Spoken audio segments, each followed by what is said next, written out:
আসসালামু আলাইকুম। আশা করছি সবাই ভালো আছেন। আলহামদুলিল্লাহ, আমরাও আল্লাহর রহমতে ভালো আছি। চলে আসলাম নতুন আরেকটি ব্লগ নিয়ে। আশা করব আপনাদের ভালো লাগবে। আর যদি ভালো লাগে তাহলে পুরো ভিডিওটা দেখে নিবেন। তো এই তো সকালবেলা বেশ কয়দিন ধরেই ঠান্ডাটা অনেক বেশি ছিল, স্নোও পড়ছিল। তো সেইজন্য আসলে বেশি ঠান্ডা থাকলে যেটা হয় যে কোনো কাজ করতেই ভালো লাগে না। আর স্নো পড়লে তো সেটা আরও ভালো লাগে না। তো কি আর করা? যেটা হবে সেটা তো আর হবেই। তো সকালে একটু চা খেয়ে তারপর ঘরটা একটু তখনও নাস্তা তৈরি করিনি। ঘরটা একটু মাপ দিয়ে ভ্যাকুয়াম করে নিচ্ছিলাম। বেশ কয়েকদিন থেকেই সেটা করা হচ্ছে না। তো দেখলাম কার্পেটে বেশ কিছু ময়লা আছে।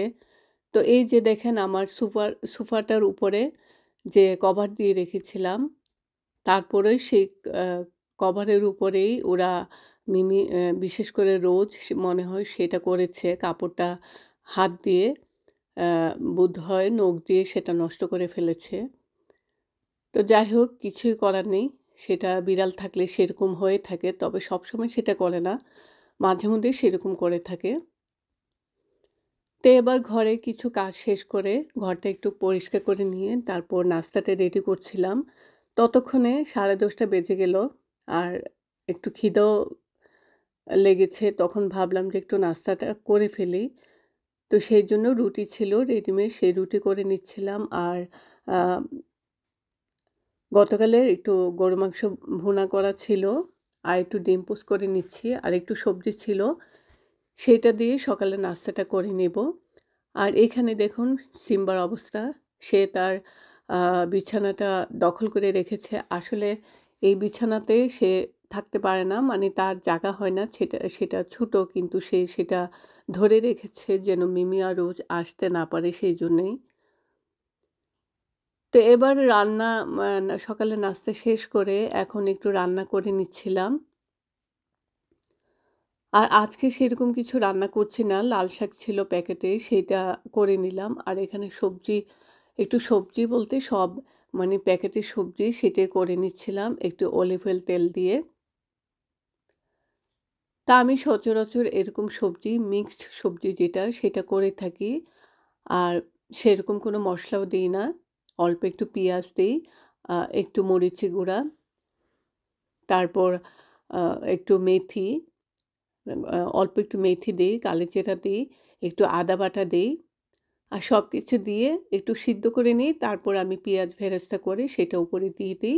আর ধনেপাতা, কাঁচামরিচ দিয়ে দিই। ঝটপট করে এরকম সবজি রান্না করলে সেটা খেতেও ভালো লাগে। আর সবজিটা যদি ফ্রেশ হয় তাহলে তার কথাই নেই। তা আমি প্রায় সময়ই প্যাকেটের সবজিগুলোই করে থাকি। আ সময় বাঁচানোর জন্য আরকি। তো এই তো আমার মোটামুটি সবজি রান্না শেষ। এখন আমি কাঁচামরিচ দিয়ে দিলাম আর একটু ধনেপাতা দিয়ে দিব উপরে। ব্যাস এইটুকুই। তো এইভাবে সবজি রান্না করলে আসলে খেতে বেশ ভালো লাগে।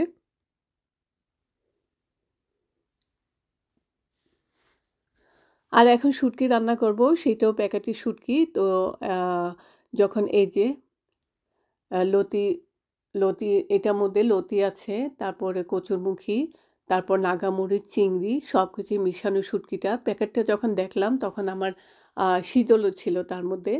তো আসলে যখন প্যাকেটটা দেখলাম এটাতে সবকিছুই আছে তখন আমি সেটা চিন্তা করলাম যে রান্না করে ফেলি। তো সেইজন্য অল্প একটু মসলা দিয়ে দিলাম। সামান্য একটু মসলা দিয়ে তারপর আমি এটা রান্না করে নিচ্ছিলাম। আর আমার ঘরে একটু আ মিষ্টি কুমড়া ছিল সেইটাও দিয়ে দিলাম। যাতে করে এটার মানে খেতে ভালো লাগে এবং ভালোও হয়েছিল অনেক, অনেক মজা হয়েছিল। আর আমি যখন শুটকি রান্না করছিলাম শুটকির গন্ধে যদিও আমি ক্যান্ডেল ধরিয়ে রেখেছিলাম, ফ্যানও ছাড়া ছিল। তারপরও উপর থেকে আমার ফোন চলে আসলো যে আমি কি রান্না করছি। আসলে আমার ছেলে এবং তার বাবা শুটকির আ গন্ধটা খুব একটা পছন্দ করে না। তো সেইজন্যে ফোন করলো যে নিচ থেকে কেন গন্ধ আসছিল। তা আমি সাথে, সাথে অবশ্য ক্যান্ডেল আমার ধরানোই ছিল। তারপরে উপরে চলে গেলাম যে উপরে গিয়ে তারপর উপরে কয়টা আ ক্যান্ডেল ধরিয়ে দিব। তাহলে হয়তো গন্ধটা আর বেশি থাকবে না, তাড়াতাড়ি সরে যাবে।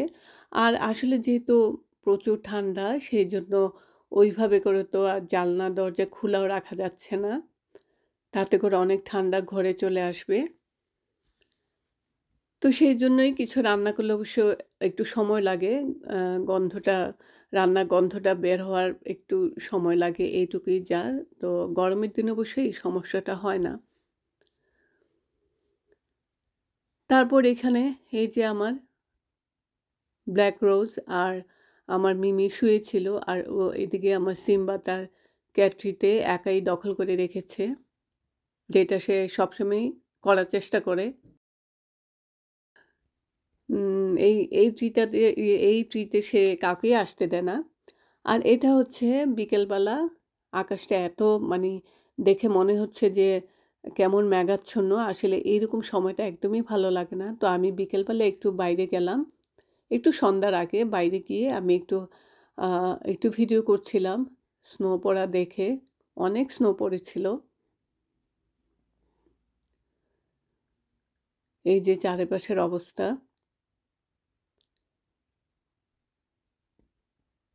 বেশি সময় অবশ্য থাকেনি। অল্প একটু সময় ঠান্ডা ছিল প্রচুর।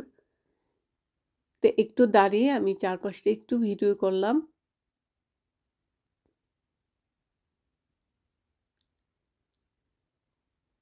তারপর ভিডিও করতে, করতে মনে হলো যে এত ঠান্ডা তাহলে এর মধ্যে তো কিছু একটা খেতে হয়। তো এখন কি খাবো? তো ভাবলাম যে নামাজটা শেষ করে ফেলি। তারপর দেখা যাবে যে কি করা যায়। তো এইখানে আমি নামাজ পড়তে বসলাম। আমার নামাজ পড়া শেষ।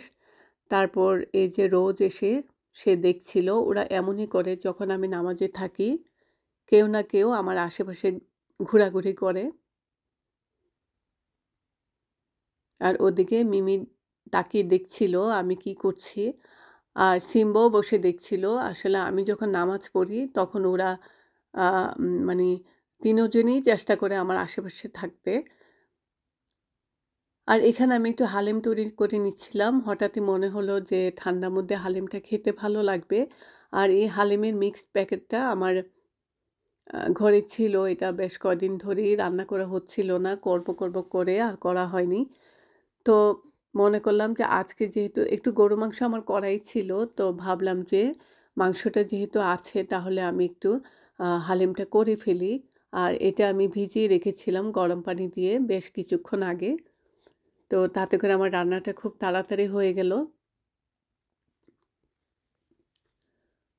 তো এই তো আমি রান্নাটা করে তারপর তার মধ্যে একটু পেঁয়াজ বেরেস্তা দিয়ে দিলাম আর শসা, লেবু দিয়ে তারপর রেডি করে রাখলাম।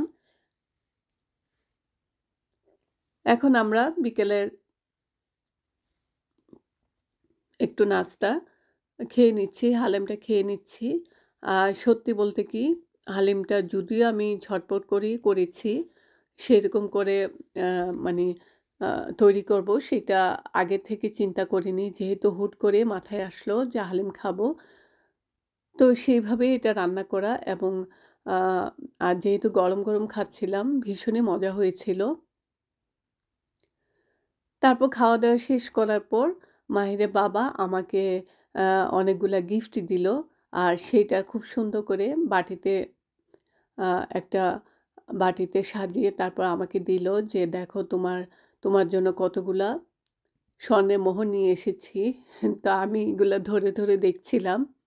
খুবই মজা লাগছিল দেখতে। তো ১ম বুঝতে পারিনি যে এগুলা কি। আ তারপর আমাকে বলছে যে, "দাঁড়াও আমি তোমাকে দেখাচ্ছি।"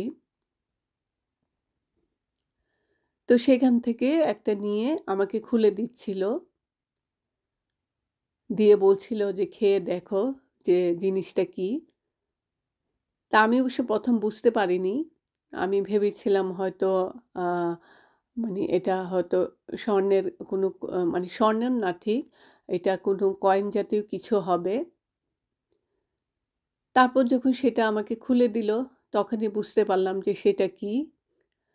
এখন আপনারাও দেখতে থাকুন তাহলে বুঝতে পারবেন যে কি ছিল সেগুলা।